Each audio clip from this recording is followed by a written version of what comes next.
Thanks for joining us today on Pagosa Adventures. Today I have two very special guests. They actually are team members in one of the companies that I own, but they are both RV enthusiasts. In fact, the reason for this podcast is because Taylor this summer had never RV'd before. Taylor, how are you? I'm good. And then I also have Shay. Hello.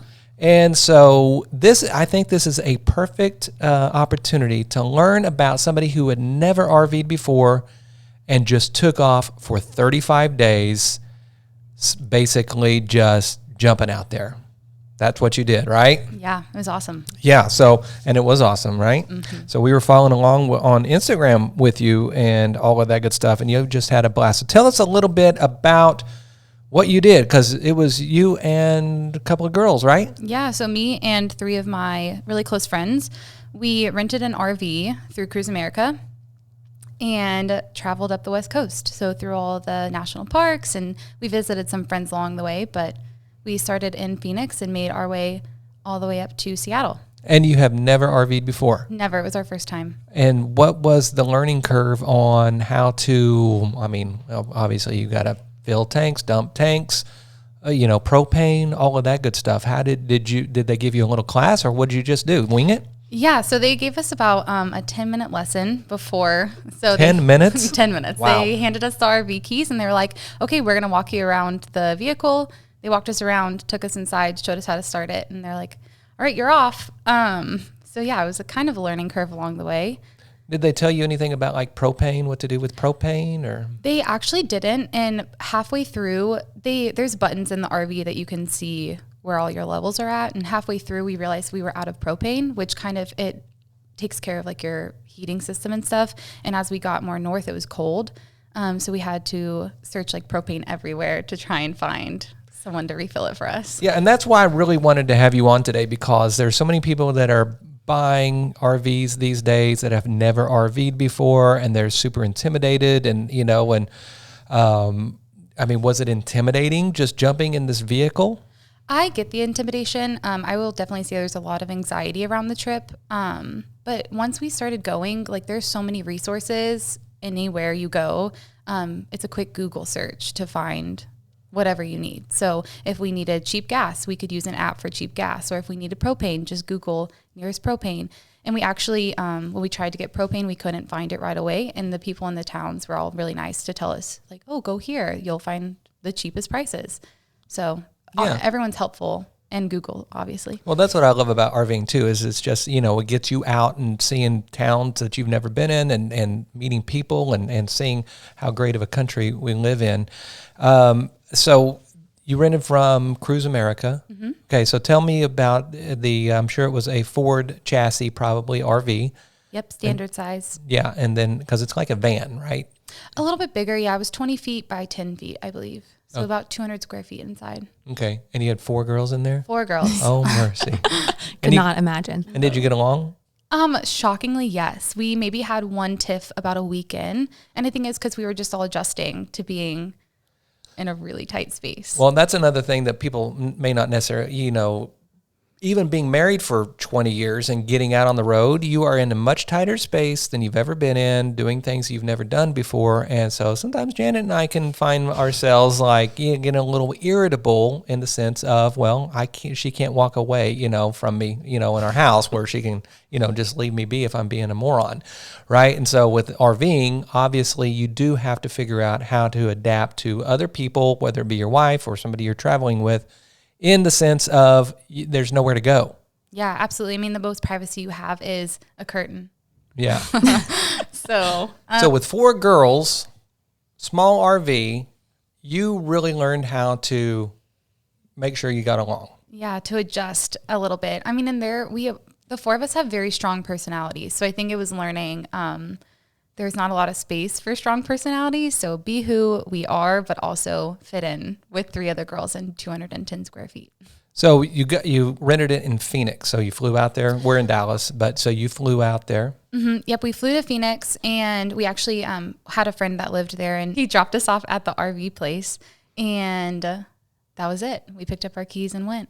All right. And what do you remember? What was it, a daily rate, or if you want to? Because it's a good idea to rent an RV sometimes, I would say you got to be careful in the sense of if you're expecting a rental RV to be, say, the same quality as a leisure travel van, they're not. I mean, they're really built just for rentals. People may abuse them. Things may not, do anything not work in the RV?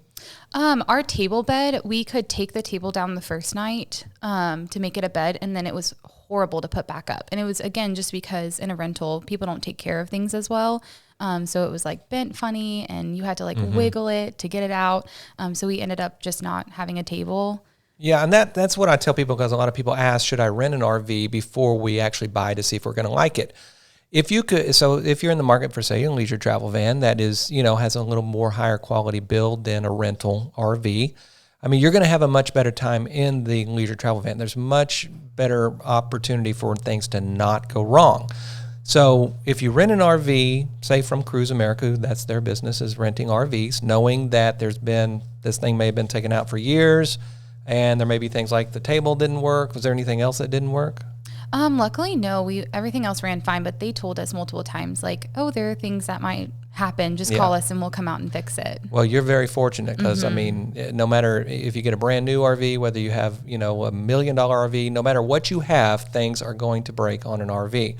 So that was very fortunate that you really didn't have any issues. Absolutely. So to get back, should you rent, say, a Cruise America to see? Yeah, I mean, for the experience, just knowing that things could go wrong that might not go wrong in your leisure travel van or a newer RV. So keeping that in mind. So jump in Phoenix and then just take off. Did you have an itinerary? Yeah. So we actually, when quarantine started, we were itching to go someplace, and so we planned this trip about a year in advance, and it gave us a year to really set. Okay, we have 35 days. We need to figure out, because with Cruise America, you also pay for mileage. So that's one downside of renting, is it's not only your daily rate, but you're paying for every mile you drive. So we had to really plan out, like, this is going to be the best route so that we're not, kicking ourselves at the end for spending an extra 3,000 miles. So we decided which parks we wanted to go to and then the best route to get there. And so let's talk about the actual camping experience. So first night. So you're probably a little nervous about setting up camp and everything. Yeah. Or maybe you weren't. I mean, you're a pretty brave person. I've known you for a long time, and y'all just jumped out there and did it. Yeah. Tell us about the first night. So actually, my in-laws, their neighbor, they have the standard size RV that we drove, and they had told me all this stuff about leveling your RV and whatnot, how to take care of it. And Cruise America didn't tell us any of that. So when we got to our first campsite, I'm like looking for a level site, like trying to figure out exactly what we're supposed to do. And we ended up just like backing in, unpacking, and cooking dinner. Like it wasn't anything serious. So it worked out really well. Did you, as far as hooking up the electricity, was that easy for you? Extremely, which again, I was surprised, but it's just one plug to plug in the electricity and then hooking up all the water and stuff. Yeah, I do think a lot of people get a little intimidated thinking about, I got to hook up electricity, I got to hook up water, I got to hook up, the tanks and things like that. But it's very simple. And once you get it down, then it probably got easier. Yeah, absolutely. After one time, we were like, okay, we're pros. We got it. So leveling the RV, did you end up trying to level? Did you have leveling blocks, or how did you do that? We actually never did level. And then the only time we had an issue is when we stayed at a friend's house up in California. We were in their driveway and it was slanted. And so our refrigerator went out because it has to be level to keep everything going. So we had to throw our food away and then repark the RV. But that's now, did you know that was going to be the case, or is that something you learned? That's something we learned, because again, the only people who told me something about that was the neighbors. And so when we got on the road, we didn't ever think about leveling. Yeah, and so let me explain that a little bit. So you had what's called an absorption refrigerator, which is what I have in my leisure travel van. And yes, they do need to be level. And that's why a lot of people may upgrade if you're not able to in a leisure travel van to upgrade to a compressor refrigerator, which is a better situation. But your refrigerator, did it also run on propane? That's a good question. I bet it did. I'm sure it did. Yeah, and that may be why you ran out of propane as well. Because that's the only thing that we constantly had running. Yeah.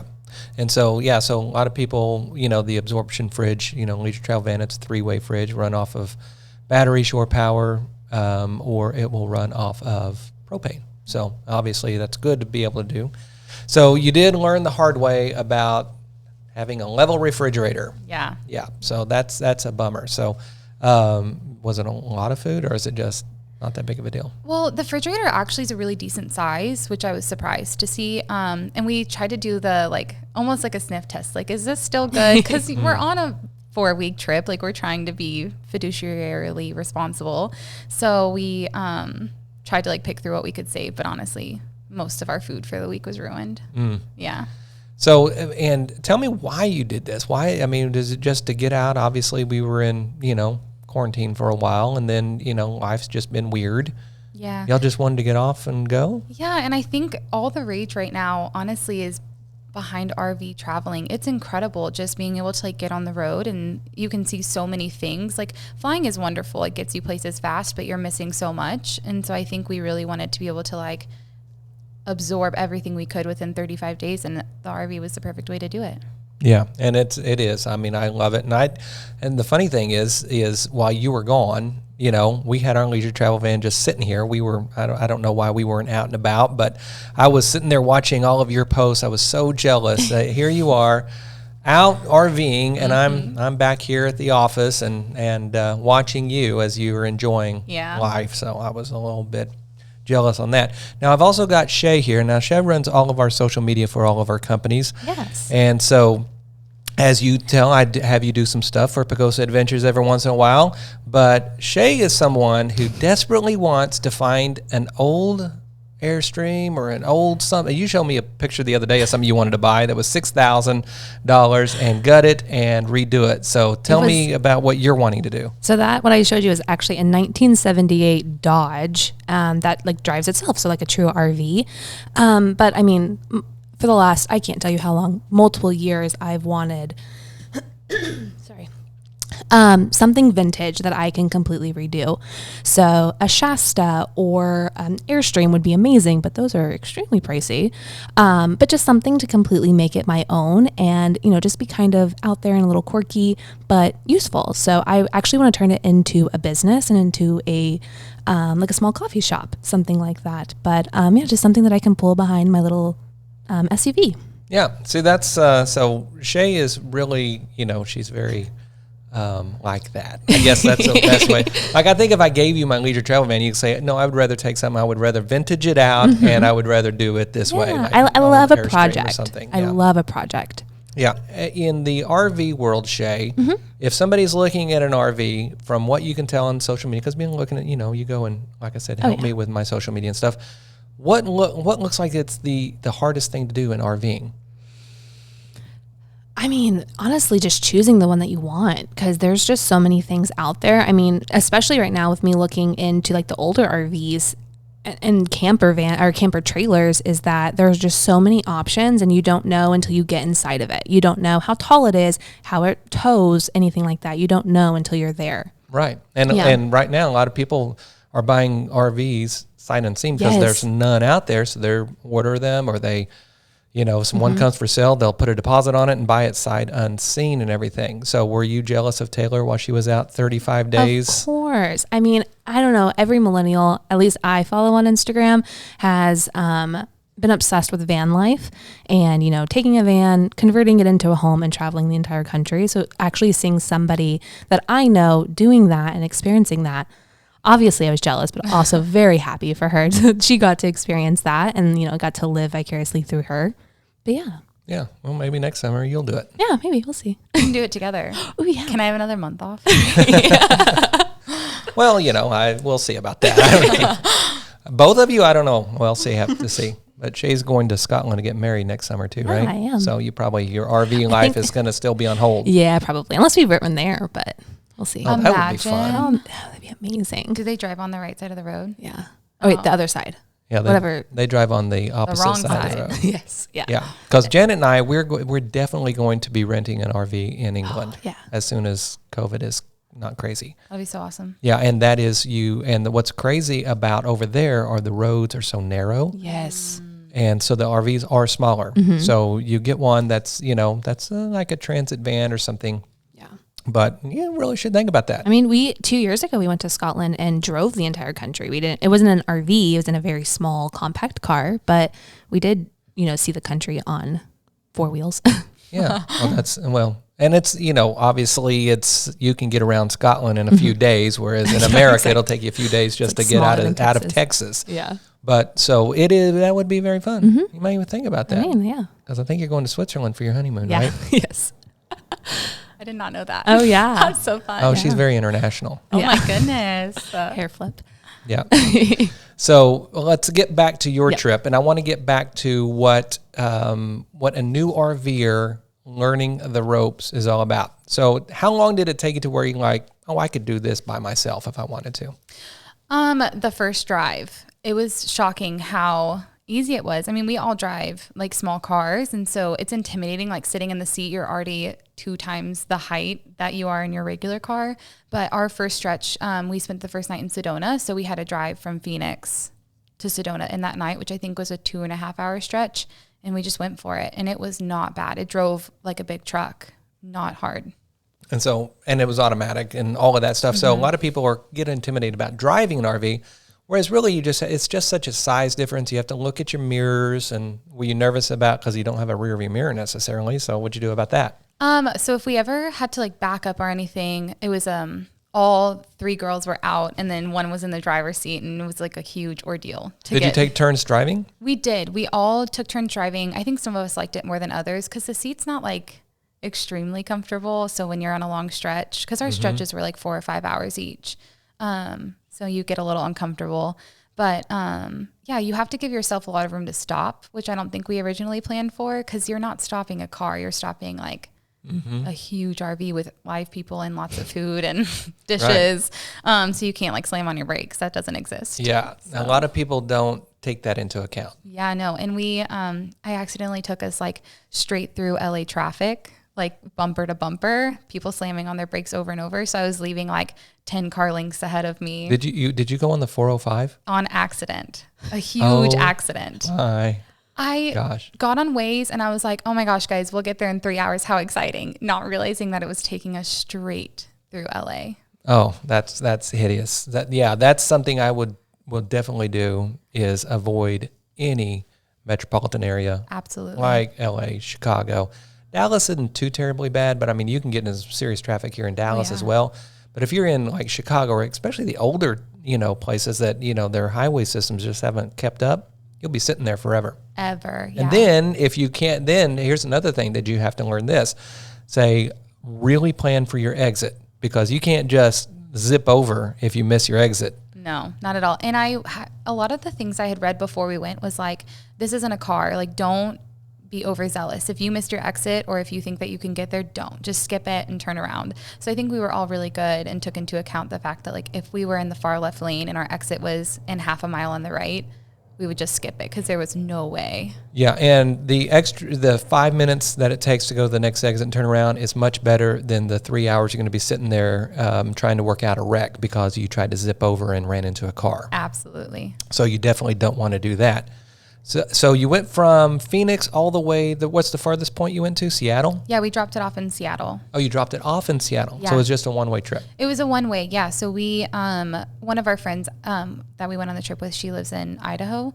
So we were able to drive up to Seattle, drop off the RV, and then we rented a car to drive to Idaho. Okay, so tell us where what was your favorite spot along the drive? That's such a hard question because we started in Phoenix where it's all desert and no like pretty forests, but Sedona's incredible. Like all the red rocks, the hiking was amazing. The weather was hot, but we got very lucky. Like it was cooler, probably like 80s when we got there. For Arizona, that's amazing. And then by the time we got to California, we're like in the redwoods and like a magical forest with trees 100 feet tall. So it's hard to pick a favorite because they were all so different, And then we did like the Oregon coast, which is just incredible. We did the Pacific Coast Highway, which is driving through a mountain right on the coast, like seeing the ocean. Yeah, that's on my agenda to do. Oh man, the Pacific Coast Highway was incredible. And we slept that night at Big Sur, which is beautiful. Just don't eat before you drive it. Oh, because it's very windy, right? Yeah, I got car sick. So when you say you stayed at Big Sur, did you find an RV park? And let's talk about that. How did you find places to to park overnight. Yeah, I don't know what your experience has been, but for us, especially going in peak season, like we went in the summertime where everyone and their brother is camping. So we had to plan for our campsites, or at least if we wanted good ones with like full hookups and everything, we had to plan months ahead. I think by January or February, we had all of our sites booked. Oh, wow. Yeah. And then there was 1 or 2 nights that there was a fire at the national park we were supposed to go to. So we rerouted to the Oregon coast and there was no campsites open. Mm-hmm. So we slept in a parking lot, which is also fun. Mm-hmm. But yeah, so campsites were awesome. We did get a good mix of like some incredible, really pretty campsites and then some that were like small. It was just a spot. There was nothing to do. Right. Kind of spots. Yeah. So with Big Sur, where did you stay?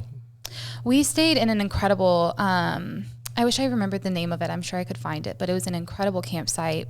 Again, with lots of redwoods surrounding us. And there was no cell service, which was really nice because we were like in the middle of incredible scenery, just like the 4 of us enjoying each other. So instead of looking at an Instagram of pictures of the redwoods, you were actually looking at the redwoods. We're looking at them and running great. through them. And we like got to have our first fire that night. So we were like camping outside and just having a really good time. It was awesome. And there's so many like people surrounding us. They were all so friendly and fun. And we got to meet a lot of cool people there. It was awesome. That was probably one of my favorite places. Yeah, that would be an incredible, and that I definitely is on my list to do. Yeah. So I'm going to do it. Then, so tell us then, what did you learn through all this, and would you do it again? Absolutely, I would do it again tomorrow if I could. I think one of the biggest things I learned is that you're always going to have fears about things. Like I'm telling you, I had so many panic attacks about this trip just thinking about it's daunting thinking about getting in an RV for 35 days. But it was so worth it. Like if I could buy an RV tomorrow, I would. I highly recommend. It's incredible just getting to see the beauty of the world and then getting to meet, seriously, the people were incredible. Everyone we met along the way. Right. So. Yeah, that's what I really love is, especially in RV parks, because other people that are, basically like-minded like you and just are friendly. And did you make a lot, did you meet anybody in RV parks that you followed on Instagram or anything like that? Yeah, we met a lot of friends in RV parks. We met a lot of people hiking actually. A few people that we're still keeping up with. It was awesome. Yeah, that's probably the best part of it is just meeting people. Making connections. Yeah, making connections that you would never do if you're getting an airplane and fly over that country. Yeah. So you would do it again in a heartbeat. The intimidation factor went away pretty quick. Absolutely. What's the biggest piece of advice? So, a lot of people who listen to this are people who have, say, a leisure travel van on order, have never stepped in one. They're nervous about all the hookups, all of those different things.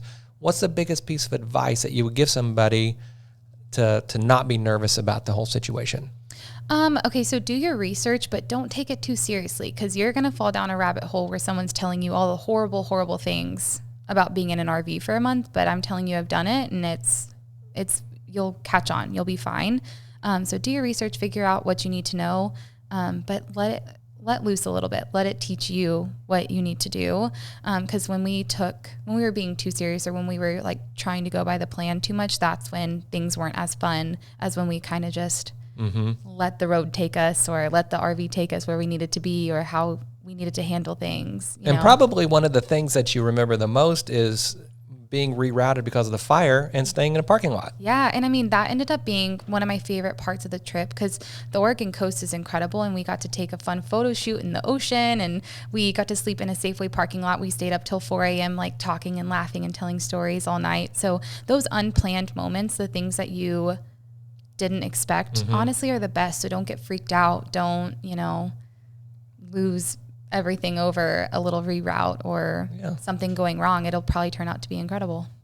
I totally agree. Yeah. And I've only had one situation where I didn't plan, where I was like really mad at myself because I went down this, Google Maps routed me down this farm road it was terrible and it was dark. And so, it can be bad if you don't necessarily plan. So I say plan, but if you get thrown off the saddle, it's okay because you're going to find a whole new adventure. Yeah, absolutely. Even with like the propane, we didn't plan for that and we figured it out and it worked out and there was no reason to stress. So yeah. So I'm going to have another question for Shay here because a lot of people like to obviously Instagram their RVs, and Shay is, like I said, she runs, our large Instagram accounts and things like that. And so tell us about how somebody should grow an Instagram. Okay. Which is basically your job, Oh, yeah, no, for sure. So especially like doing RV, I follow on my personal Instagram a ton of RVers or van lifers or whatever you want to call them. I think the biggest piece of advice is to be authentic and to show your everyday life. People want to live through you. So showing, the ups and the downs of it, not just the pretty pictures, not just the aesthetically pleasing reels, but actually showing the ups and downs.